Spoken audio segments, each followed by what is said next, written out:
Tema homili sore ini tentang cita rasa dosa. Para saudara-saudari, Bapak Ibu, kaum muda dan kaum remaja yang dikasihi Tuhan. Memiliki cita rasa dosa adalah sesuatu yang sangat penting.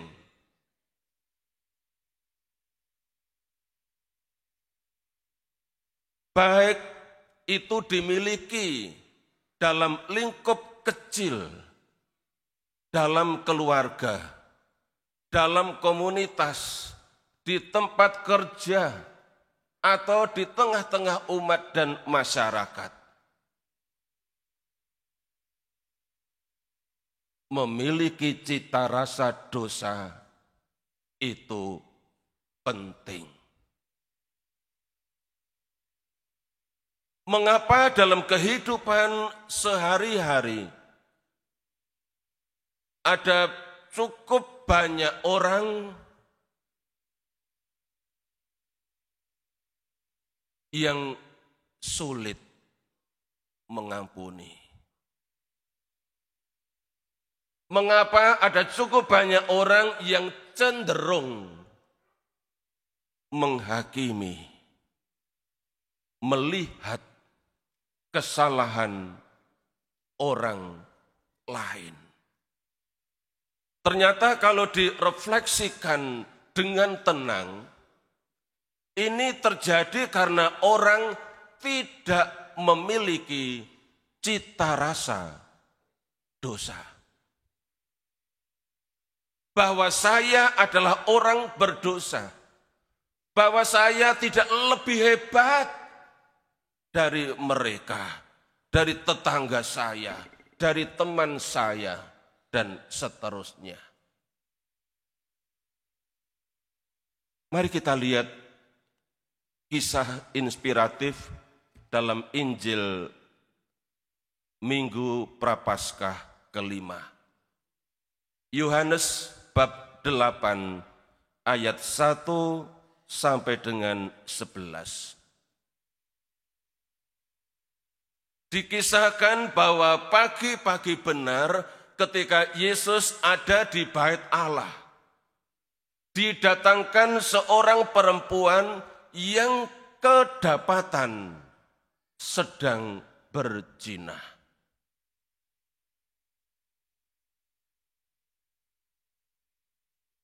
Perhatikan di ayat 2, pagi-pagi benar.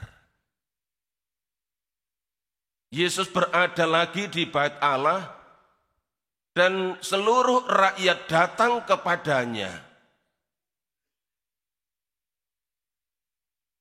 Ahli-ahli Taurat dan orang-orang Farisi membawa kepadanya seorang yang berbuat zina. Kalau pagi-pagi benar saja ia sudah tertangkap, apakah mereka yang menangkap itu enggak tidur ya? Karena mereka bukan satpam. Tapi itulah, kalau orang itu pikirannya hanya mencari kesalahan orang, dosa orang, maka entah malam, entah siang, entah pagi, entah sore, yang dilihat adalah kesalahan dan dosa orang lain.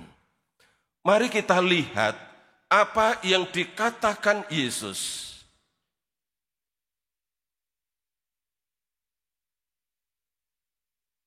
Di ayat 7.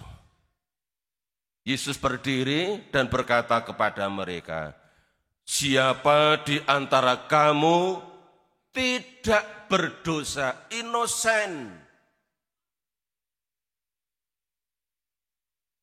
hendaklah ia yang pertama melemparkan batu.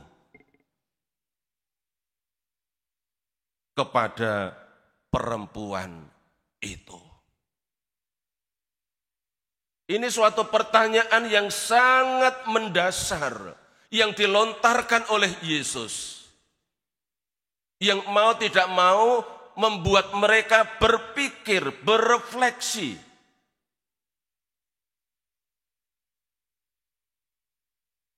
Di ayat 9 ditulis oleh penginjil Yohanes. Tetapi setelah mereka mendengar perkataan itu, kata-kata Yesus, siapa di antara kamu yang tidak berdosa, silakan yang pertama melemparkan batu kepada perempuan ini. Jadi setelah mereka mendengar perkataan itu, pergilah mereka seorang demi seorang, mulai dari yang tertua. Apa artinya ini Bapak Ibu, saudara-saudari?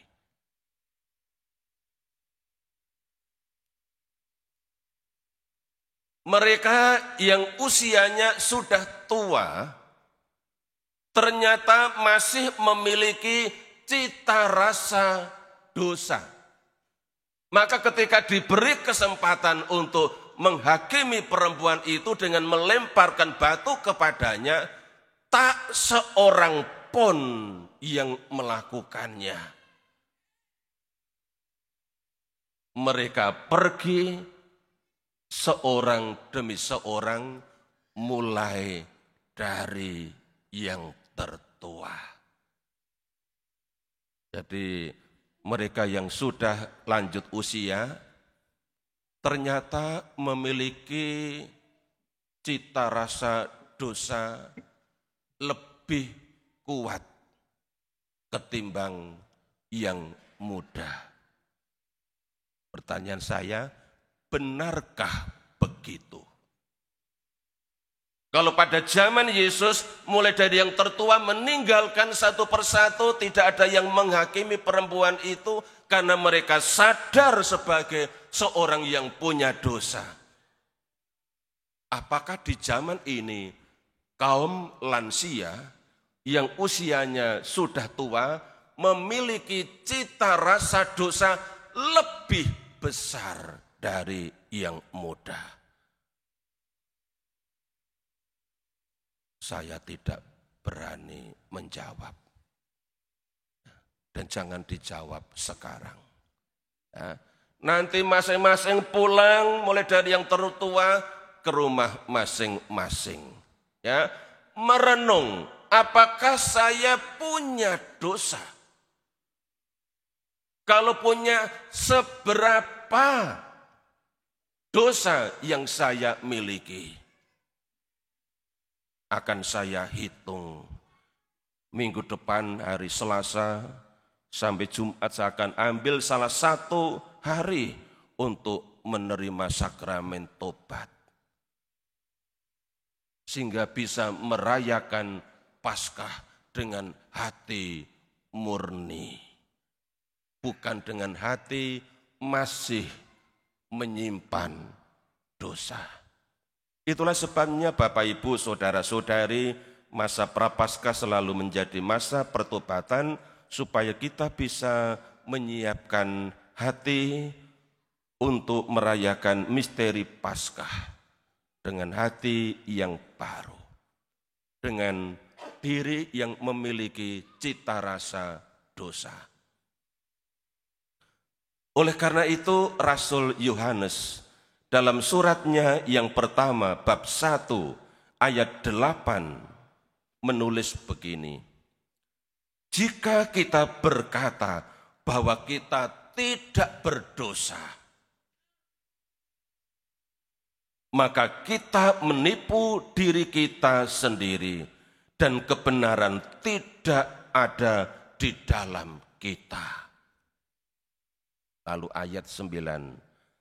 Jika kita mengaku dosa kita, maka Ia adalah setia dan adil sehingga Ia akan mengampuni segala dosa kita dan menyucikan kita dari segala kejahatan.